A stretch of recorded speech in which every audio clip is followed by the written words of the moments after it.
नमस्कार दर्शकों, आप देख रहे हैं पंजाब केसरी लाइव।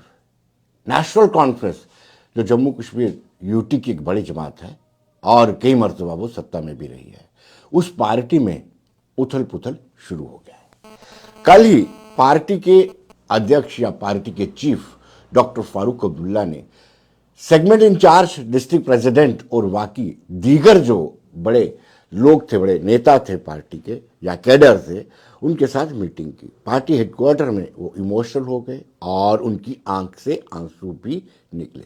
ये तय किया गया कि अब वो अध्यक्ष पद नहीं रहेंगे और नेक्स्ट मंथ, अगले यानी दिसंबर के महीने में वो चुनाव करवाएंगे और नया प्रेसिडेंट नियुक्त किया जाएगा। इसकी पुष्टि तनवीर सादिक जो चीफ स्पोक्स पर्सन है उन्होंने की। लेकिन आज सुबह सुबह यानी अभी कुछ देर पहले ट्वीट आता है और उस ट्वीट में ये लिखा जाता है कि डॉक्टर फारूक अब्दुल्ला कंटिन्यू करेंगे, यानी अध्यक्ष बने रहेंगे। कल यही कहा गया कि डॉक्टर फारूक अब्दुल्ला ने स्टेप डाउन कर दिया है, अपने आप को अध्यक्ष पद से हटा दिया है और अगले इलेक्शन 5 दिसंबर को होंगे। एक ही दिन में इतनी बड़ी उथल पुथल। और आज सुबह ये संदेश आ रहा है, ट्विटर से ये बताया जा रहा है, ट्वीट के माध्यम से ये बताया जा रहा है कि डॉक्टर फारूक अब्दुल्ला ही जमात के अध्यक्ष रहेंगे। हम सब जानते हैं कि कहीं ना कहीं लंबे समय से जमात की कमान जो है अब्दुल्ला खानदान के पास ही रही है, चाहे शेख मोहम्मद अब्दुल्ला हो, फारूक अब्दुल्ला हो या फिर उमर अब्दुल्ला हो, लगातार इनके पास ही कमान है। यूं तो कहते हैं कि पार्टी के भीतर इंटरनल डेमोक्रेसी है, लेकिन यहां पर परिवारवाद का ही जोर है, भारी है। आपको बताएं कि जब 2014 में इलेक्शन थे, यहां पर असेंबली के इलेक्शन थे, पार्लियामेंट के इलेक्शन थे, तब भी प्रधानमंत्री नरेंद्र मोदी ने यह स्पष्ट कर दिया कि ये खानदानी राज चल रहा है।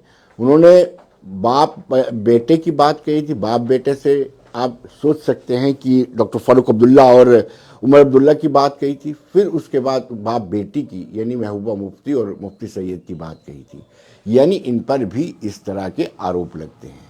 लेकिन पहले ये कल की बात है, कल श्रीनगर स्थित पार्टी हेडक्वार्टर में ये फैसला लिया जाता है कि डॉक्टर फारूक अब्दुल्ला खुद कहते हैं कि वो स्टेप डाउन करेंगे और आज ये कहा जाता है कि नहीं, वो कंटिन्यू करेंगे।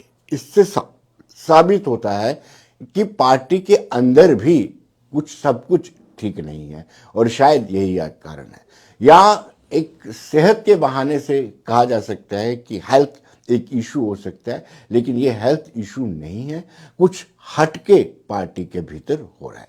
जैसे कि हम जानते हैं पीएचडी जिसका चीफ डॉक्टर फारूक अब्दुल्ला ने, उन्होंने कहा था कि पीएचडी मिलकर चुनाव लड़ेगी, ये फैसला बाद में लिया जाएगा। लेकिन उमर अब्दुल्ला ने जो सेगमेंट इंचार्ज हैं उनके साथ मीटिंग की और ये कहा कि कहीं ना कहीं हम अलग चुनाव लड़ेंगे। वो भी एक मतभेद का कारण हो सकता है।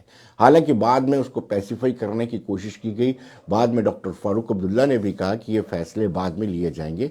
लेकिन कहीं ना कहीं नेशनल कॉन्फ्रेंस एक लंबी और बीते कल यानी कल थर्सडे था, थर्सडे को ये कहा जाता है कि doctor Farooq Abdullah step down करेंगे और आज पार्टी के chief spokesperson Tanveer Sadiq बोलते हैं कि नहीं, वो स्टेप डाउन नहीं करेंगे, अध्यक्ष पद बने रहेंगे। तो इससे आप आंकलन कर सकते हैं कि पार्टी के भीतर जो है सब ठीक नहीं चल रहा है।